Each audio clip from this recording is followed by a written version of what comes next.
moment. 2.0. Hello. Hi, Idol. Good afternoon. Kamusta? May bagyo sa inyo? Ay, wala naman. Wala ba? Ano po trabaho ni Bisdak? Receptionist ng dental clinic. Talaga. Yes. So, nag-aayos ka ng ngipin. Ganda ng ngipin mo, no? Papaayos ka? Hindi, magpapakagat sa'yo. Magpapakagat. Saan ba yung clinic nyo? Handa ka bang makagat? Oo, basta wag lang yung itlog. Masakit doon. Wag lang Bisdak, may asawa ka? May asawa ka? Meron. Ilan? Pero wala pang pangalawa. Bala ko sana ikaw yung pangalawa. Hi, Alex. Ilang taon na si Bisdak? Ay, wala. Hindi pa ito napipiki. 33. Umakyat na ako sa'yo nung nakaraan. Umakyat ka na ba? Oo. Hindi kita natandaan. Idol kasi kita eh. Tapos napag-usapan natin yung paggawa ng baby, ng pangalawa.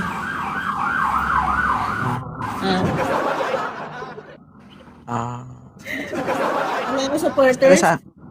Taga saan ka? From Dumaguete. Dumaguete. Yes. Layo? Ay, idol na idol ka ng mama ko.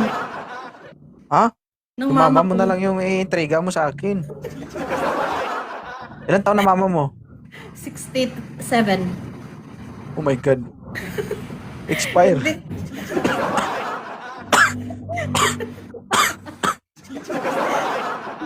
60? Ay, shoutout sa lahat ng viewers ni 2.0.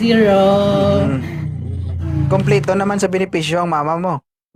Oo, kompleto naman. Meron naman siyang lahat meron. So kung maging kami ng nanay mo, magiging anak kita.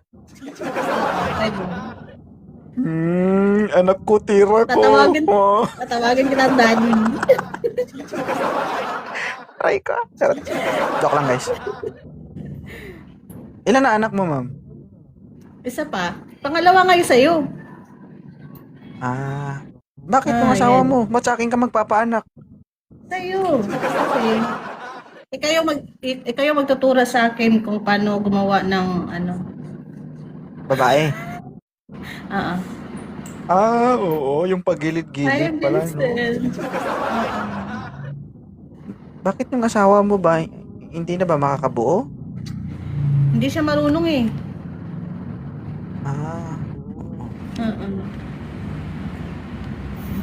Kailan? Kailan?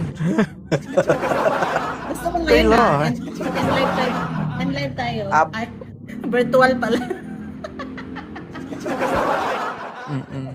Hindi, ma'am. Excuse me lang, hindi kaya magalit yung asawa mo na nakikipagbartagulan ka ng ganito? Ay, joke lang naman yan. Hindi naman yung magagalit. Hindi kasi kahit na joke lang, yung iba kasi nagagalit. Gusto ko lang i-clarify. Baka asawa mo magalit. Bahala ka pag nagalit yung asawa mo. Lugi. Oo. Hindi. Thank you so much 2.0 sa pag-accept ng ko. In-invite mo talaga ako o random lang yung request mo? In-invite kita. For sure maraming nag-invite sa'yo kasi sikat ka, no? Dami mong viewers. Ma'am, hindi po tayo sikat. Kung ano ka, ganun din ako. Okay. Ibig sabihin, kung biyak yan, biyak din ito. Ay, Parsign. May pakiramdam ko, guys. 1 game lang ako, mama. Sure. Salamat sa pag-accept talaga. Kompleto ba sa benepisyo yung mama mo? May ano ba? May mga insurance ba siya? May mga ano? Huwag mo nang tanungin yung mama ko. Ako na lang. Kasi, kompleto ako sa may benepisyo. asawa ka na eh. Buhay pa si papa mo? Wala pa nga pangalawa. Gusto mo talaga? Gusto ko talaga. Puno na yung daliri ko eh. Sa paa ka na lang. Okay lang, kahit saan. Pwede nga sa pinakadulo ng Uy. Ganda ni ma'am, no? Ang cute ng ngipin mo. Thank you. Cute ka rin. Wala, guys? Lalo na pag may anak tayo, cute. Ang cute ng magiging anak natin. Yun na. Yun ang pinakamahirap. Ay, thank Pero you. siguro kung magkaroon ako ng anak sa iba, hindi ko siguro kaya. Kaya mo yun. Lalo Hindi na ko pa kaya, sa ma'am. akin. Tayo. Hindi ko kayang hindi makasama yung anak ko. Hindi mo kaya? Oo. Eh di magsama tayong 3, 4, 5. Iba yung mindset nito. Ano yung karambola? Okay lang sa'yo yon? Oo, okay lang. Hindi na siguro nakakaisa Sa'yo, to, hindi guys, no? Sa'yo hindi ba okay sa'yo? Hindi na siguro Hindi okay nakakaisa to. Hindi na siguro nakakaisa to, kaya niya yung mga sinasabi niya, oh. Bata ba sila na? Mamaya, Sayang yung ganda. Mamaya, makakaisa ako. Mamaya. Sila clinic. Lagi anak ko, master. Thank you so much, idol. Thank you sa mga nag-send.